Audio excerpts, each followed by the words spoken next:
ओम शांति। आज का विषय है प्रेम। ಇವತ್ತಿನ ವಿಷಯ ಆಗಿದೆ प्रीति। अगर आपका साथी ईश्वर है तो चाहे आप अकेले भी हो फिर भी कभी अकेलापन महसूस नहीं करोगे। ಒಂದು ವೇಳೆ ನಿಮ್ಮ ಜೊತೆಗಾರ ಸ್ವಯಂ ಪರಮಾತ್ಮ ಆಗಿದ್ದಾರೆ ಅಂದರೆ ನೀವು ಯಾವತ್ತೂ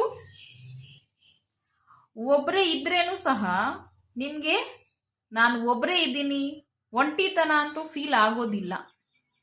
ಒಬ್ಬರೇ ಇದ್ರೂ ಸಹ ನಿಮಗೆ ನನ್ನ ಜೊತೆಲಿ ಸ್ವಯಂ ಭಗವಂತ ಇದ್ದಾರೆ, ನನ್ನ ಜೊತೆಲಿ ಯಾರಾದರೂ ಇದ್ದಾರೆ ಅಂತ ಫೀಲ್ ಆಗ್ತಾ ಇರುತ್ತೆ। ಇದು ನನ್ನ ಪರ್ಸನಲ್ ಅನುಭವ ಇದೆ।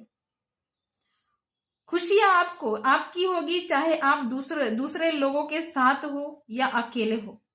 ಸರ್ವ ಖುಷಿಗಳು ನಿಮ್ಮದೇ ಇರುತ್ತೆ, ನೀವು ಅನ್ಯರ ಜೊತೆಲಿ ಇದ್ರೆ ಇಲ್ಲ ಅಂದ್ರೆ ಒಬ್ಬರೇ ಇದ್ರೇನು ಸಹ। प्रभु का प्रेम ऐसे विभिन्न प्रकार के जादू करता है। यह हमें इस योग्य बनाता है कि हम परस्पर संबंधों में प्रेम और सहयोग बनाए रखते हैं। प्रभु प्रीति आ ತರ ಬೇರೆ ಬೇರೆ ಪ್ರಕಾರದಿಂದ ನಮಗೆ ಒಂದು ರೀತಿಯಿಂದ ಚಮತ್ಕಾರ ಮಾಡುತ್ತೆ। ನಾವು ಒಬ್ಬರೇ ಇದ್ದಾಗನೂ ಸಹ ಒಂದು ರೀತಿಯಿಂದ ಅಚಾನಕ್ ಹೆಲ್ಪ್ಗಳಾಗೋದು। ಅದು ಹೇಗೆ ಪ್ರಭು ಪ್ರೀತಿ ಆ ಥರ ಬೇರೆ ಬೇರೆ ಪ್ರಕಾರದ್ದು ಜಾದೂ ಥರ ಚಮತ್ಕಾರ ಥರ ಕೆಲಸ ಮಾಡುತ್ತೆ। ಇದು ನಮಗೆ ಇಂತಹ ಯೋಗ್ಯ ಮಾಡುತ್ತೆ ಅಂದರೆ ನಾವು ಪರಸ್ಪರ ಸಂಬಂಧಗಳಲ್ಲಿ ಪ್ರೀತಿ ಮತ್ತು ಸಹಯೋಗ ರೂಪಿಸ್ಕೊಂಡಿರ್ತೀವಿ।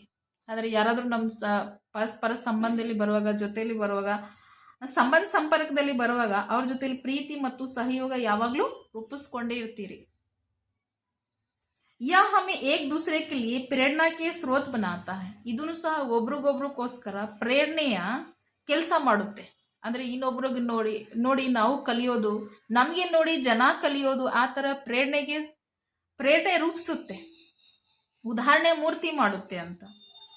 सांसारिक प्रेम के विषय में कभी कभार यह चिंता हो सकती है कि यह मेरी जीवन या पढ़ाई में कभी बाधक न बन जाए, परंतु ईश्वरीय प्रेम हर स्तर पर कार्य करने की आपकी योग्यताओं को बढ़ाता है। सांसारिक प्रीति अर्थात ಈ ಪ್ರಪಂಚದ ಪ್ರೀತಿಯ ವಿಷಯದಲ್ಲಿ ಕೆಲವುಗಳಿಗೆ ನಮಗೆ ಚಿಂತೆನೂ ಬರಬಹುದು। ಏನು ಚಿಂತೆ ಬರುತ್ತೆ ಪ್ರಪಂಚದ ಪ್ರೀತಿ ಮೇಲೆ? ಈಗ ಉದಾಹರಣೆವಾಗಿ ಯಾರಾದರೂ ಮದುವೆ ಮಾಡ್ಕೊಂಡು ಹೋಗಿರ್ತಾರೆ ಅಂದರೆ ಆ ಪತ್ನಿಗೆ ಇರುತ್ತಲ್ಲ, ಅಲ್ಲಿ ಕುಮಾರಿ ಮದುವೆ ಮಾಡ್ಕೊಂಡು ಆ ಮನೆಗೆ ಹೋದ್ಮೇಲೆ ಅಯ್ಯೋ ನನಗೆ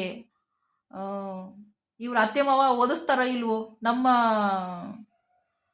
ಪತಿ ಜೊತೆಯಲ್ಲಿ ನಮಗೆ ಗಂಡ ಜೊತೆಯಲ್ಲಿ ಅಂಡರ್ಸ್ಟ್ಯಾಂಡಿಂಗ್ ಇರುತ್ತೋ ಇಲ್ವೋ, ಯಾವಾಗ ಅಡೆತಡೆನೂ ಆಗಬಹುದಾ ಏನೋ ಅಂತ। ಅದೇ ಥರ ನಮ್ಮ ಜೀವನದಲ್ಲಿ, ನಮ್ಮ ವಿದ್ಯೆಯಲ್ಲಿ ಇವರು ಅಡೆತಡೆನೇ ಮಾಡಬಹುದು, ಮಾಡಿಬಿಟ್ರೆ ಏನೋ ಅಂತ। ಆದರೂ ಈ ಈಶ್ವರೀಯ ಪ್ರೀತಿ ಪ್ರತಿಯೊಂದು ಸ್ತರದಲ್ಲಿ, ಪ್ರತಿಯೊಂದು ಕಾರ್ಯದಲ್ಲಿ ನಮಗೆ ಸಹಯೋಗ ಕೊಡೋದು ಮತ್ತೆ ನಮಗೆ ಶಕ್ತಿಶಾಲಿ ಮಾಡೋದು, ಯೋಗ್ಯತೆಗೆ ಹೆಚ್ಚಿಸುತ್ತೆ। ಪ್ರಭುರ ಪ್ರೀತಿ ಪ್ರತಿಯೊಂದು ಕಾರ್ಯದಲ್ಲಿ, ಪ್ರತಿಯೊಂದು ಡಿಪಾರ್ಟ್ಮೆಂಟಲ್ಲಿ, ಪ್ರತಿಯೊಂದು ವಿಷಯಕ್ಕೆ ನಮಗೆ ಯೋಗ್ಯತೆಗೆ ಹೆಚ್ಚಿಸೋಕ್ಕೋಸ್ಕರ, ಶಕ್ತಿಶಾಲಿ ಆಗೋಕ್ಕೆ, ಧೈರ್ಯತೆಯನ್ನು ಹೆಚ್ಚಿಸೋಕ್ಕೆ ನಮಗೆ ಈ ಶಕ್ತಿಯನ್ನು ಜಾಸ್ತಿ ಮಾಡುತ್ತೆ। ಧನ್ಯವಾದಗಳು।